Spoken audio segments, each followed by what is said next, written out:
Hello all, Tuesday morning பிரேக்ஃபாஸ்ட்டுக்கு வந்து கம்பங்கூழ் தான் எடுத்திருந்தோம். சண்டே யூஸ் பண்ணிவிட்டு மீதி வச்சிருந்த கம்பங்களி இருந்தது. ஸோ பிரேக்ஃபாஸ்ட்டாக கம்பங்கூழே எடுத்தாச்சு. 11:00 மேலே வாட்டர்மெலன் ஜூஸுமே எடுத்தாச்சு. என்ன தான் இந்த சம்மருக்கு வந்து பாடியை சில் பண்ணுறதுக்கு நம்ம என்னென்ன ஃபுட் எடுத்தாலும் அதோடைய எஃபெக்டை காட்டுதுன்னே சொல்லலாம். நீங்கள் பாடி சில் பண்ணுறதுக்கு என்ன ஃபுட் எடுக்கீங்க அப்படிங்கிறத மறக்காமல் கமெண்ட்டில் சொல்லுங்கள். லஞ்சுக்கு வெஜிடபிள் ரைஸ் தான் பண்ணியிருந்தேன். வாழைக்காய், கத்திரிக்காய், முருங்கைக்காய், உருளைக்கிழங்கு, சீனி அவரைக்காய், வெண்டைக்காய், மாங்காய் அப்படின்னு சொல்லிட்டு கேரட்டுன்னு எல்லா காய்கறிகளுமே போட்டாச்சு. ஏன்னா மந்த் ஸ்டார்டிங்கிறதுனால எல்லா வெஜிடபிள்ஸுமே வீட்டில் அவைலபிளாக இருக்கும்.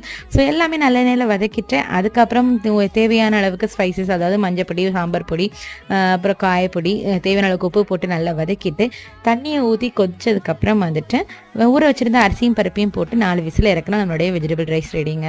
அதுக்கப்புறம் சைட் டிஷ்ஷாக தயிர் பச்சடி தான் பண்ணியிருந்தேன். அதுக்கு வெங்காயத்தை நல்லா வதக்கிட்டு அதுக்கப்புறம் தயிரில் போட்டு உப்பு போட்டு பீட் பண்ணிட்டோம். தயிர் பச்சடி ரெடிங்க.